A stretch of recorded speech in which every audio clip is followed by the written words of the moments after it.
Hello. Today we're going to talk about the new AC/DC album, Power Up. And we're going to go track by track. Unlike the YouTube channel I saw named Track by Track, they didn't do that shit, but I will. Now, a lot of people review this album literally on Friday. And I've actually let it marinate in my head. And I'm going to give you the exclusive scoop. I can actually look at all the nuances and shit. Nah, not really. I've literally listened to the album at least 5 times by now. I love it. That's not the review. So AC/DC, there's very little introduction needed, but let's just say they've been around for a long time, since 1973 to be exact. Founded by Malcolm and Angus Young. Malcolm is no longer with us. Unfortunately, he is really the only celebrity death that I really felt that sad about. Especially went by really bad. He had dementia. He fought it, but he couldn't. He lost his battle with dementia in 2017, and it seemed like the band was almost over. Angus is the only one left. Cliff Williams retired.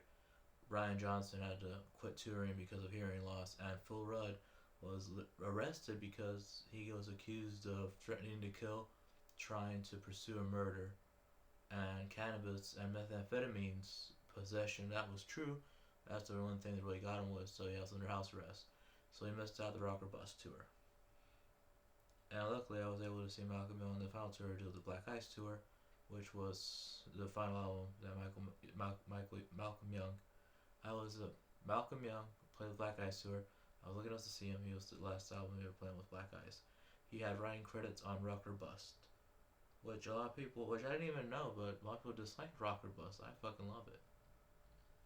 Anyway, here we are.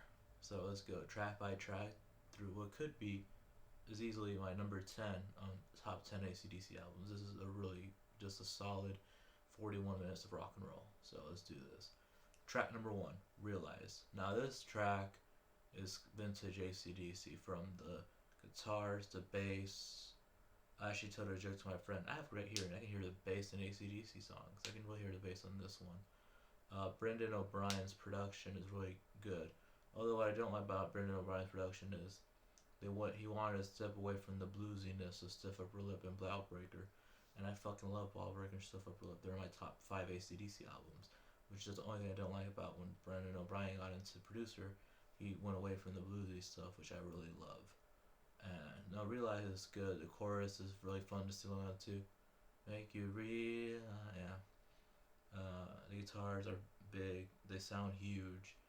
Like, it's funny because every time it's an AC/DC, I cannot fathom the fact Angus is literally 5'2". He literally 5 feet 2 inches tall, but the way he plays his guitar to play, he sounds is gigantic. He's like a force of nature on every album, especially on this one. At his age of like 60 something, he's still playing licks with more, vigor and professional enthusiasm than someone half his age. So Realize is a really good track. It's a great single. I'm glad they released the single a little bit before the album so you can get a little more of a taste. And that's what I say. Realize it's a solid track. Second, we get Rejection, which, let's just say, in the Me Too era, if this wasn't an AC/DC song, I've been actually taking this from a different guy who I saw a review. He talked about Rejection, but he just said in the Me Too era, this would not fly. If it wasn't AC/DC, because AC/DC are known for being the low and dirty boys from down under. And this song literally has lyrics that are talking about being rejected and you're going to take what you want. It just sounds sinister in a way. It just says, if you reject me, I take what I want. It wasn't AC/DC. AC/DC's always been playful in their sinisterness. Even announced like Highway to Hell. Like when they say stuff like, Night Prowler, my favorite AC/DC song ever. I'm your night prowler. It's really just about a guy going to see his girlfriend late at night when her parents are asleep. But they have a playful energy and they just kind of play around with this idea that it's more sinister than that. But Rejection is kind of the same way. It's just really saying to AC/DC, it's like, hey, no girl's gonna reject me because I get what I want. But the way it's phrased, and especially in the climate we live today, where there's a lot of people who would take this and do something worse with women, it's just, I wouldn't say, I don't know, it just seems like if it wasn't AC/DC, this would be very problematic. But it's AC/DC, it's a fun song, the The chorus is fun. I like it. Third track, Shot in the Dark, which was the first single, was released for the album, and it's great. It's a return to form. I wouldn't even say return to form. I really like Rock or Bust, but a lot of people didn't seem to like that one. People really like seeing Shot in the Dark. The bluesy riff, like dun dun dun dun dun dun, boom boom. Then, Stevie comes in going dun dun dun, and Brian just when I heard this in Brian Johnson's scene, I was like, they're back. Phil Rudd's back on drums. He not that he wasn't on the last album. He played on the last album. He didn't play on the last tour. His drumming is still amazing. Phil Rudd is my second favorite drummer. I know people are like, what? All he does is hit this hi-hat, snare, and bass drum, but he does it so well. And the drumming on this track is near perfect. The bass is not booming to where people can hear it too well, but it's booming in the way that it gives out the song a fullness. And the guitars play well off each other. Lyrics are amazing for AC/DC. They're just so much fun to sing along with. I need to pick me up. I need to pick me up around the thunder track. Just stuff like that. Funny wordplay sometimes. It's great. And yeah, this is a great single. I'm pretty sure when they tour, if they do, they want to open the tour with this song or the set list. And fourth track is Through the Mist of Time. This is kind of the rock the blues away, anything goes from Black Eyes type of song. Very poppy, almost like pop rock, almost like poppy arena rock from like the 80s, something like Aerosmith would do. Get everyone singing along through. And Johnson seems a little more calm. It's like it really reminds you of Rock the Blues Away and Anything Goes. There's that kind of more poppy sound. I don't know. That's just something that since Brendan O'Brien got on, they did that a lot in these last two albums, and this is what it reminds me of.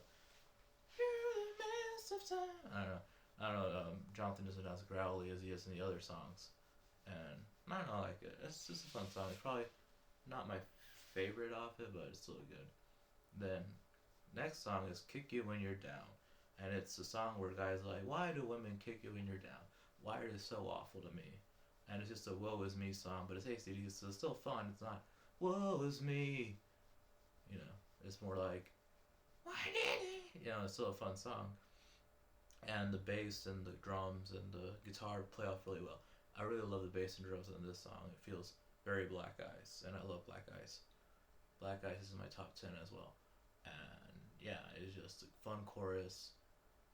Great bass and drums, and like I said, Phil Rudd, he can keep time like a motherfucker, but it's one of my second favorite drummer of all time. So now we're up to the track number 6, which is Spell, and this is I would consider this kind of Highway to Hell era AC/DC, or maybe even For Those About to Rock, especially because there's a song called Spellbound or For Those About to Rock, and this reminds me of that.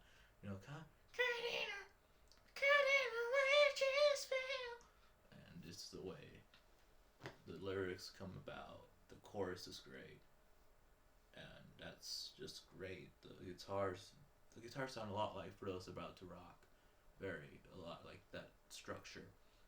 Like I said, Spellbound, or more like Long of the Latin. It sounds a lot more like COD.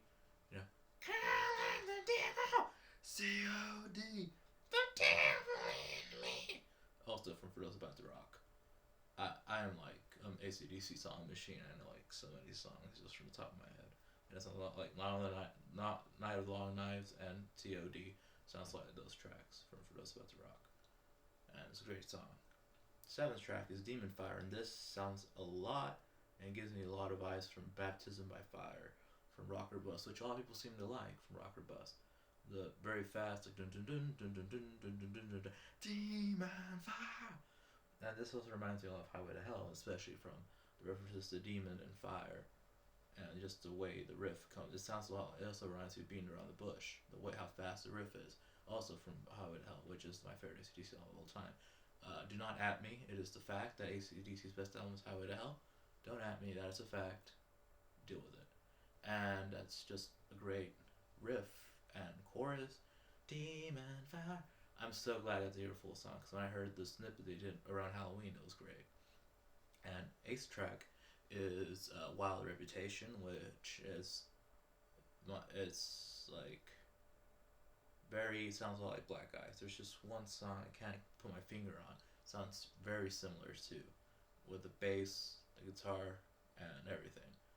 I'm not saying they're ripping themselves off, which, you know, I'm just like, it's funny because every time I hear this album, like, and every time I heard Rocker Bust and Black Eyes, their songs sound so similar, especially Dogs of War and War Machine. The riff is literally the same, and especially Emission Control and the final track on Black Eyes, like dun dun dun dun dun dun dun. Dun. But there's just this very small riff that sounds very similar to Black Eyes. But other than that, it's a great song. I love the chorus. Wild Reputation. Yeah, it's a straight song. Now we get to No Man's Land, which is really cool. I love how it references a Batman comic. It doesn't. I just made that up. They just call it No Man's Land. The chorus is very full. It's probably the fullest chorus in this album. It feels very full. You can hear it on both sides going, No Man's Land. Yeah. The riff's cool. The bass is booming, like I said. Not booming as in loud, but it makes a full sound. Phil Rudd just keep hitting that drum kit, and it just feels great. It feels like a rock and roll song. Then number 10 is Systems Down. And somebody said it has the best solo on the album. I don't really see it. All the solos are great. The riff on this is pretty cool. It's a little more different than the rest of the song. This feels very... If I had to compare it, I'd say Nervous Shakedown meets Flick of the Switch. Flick of the Switch. That's what it reminds me of. So I'm a lot of Flick of the Switch. I don't know why, but it does.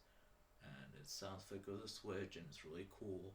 And I like it a lot. Especially the chorus. Systems are down. Yeah, and it will sound like System of a Down, so that's a plus there.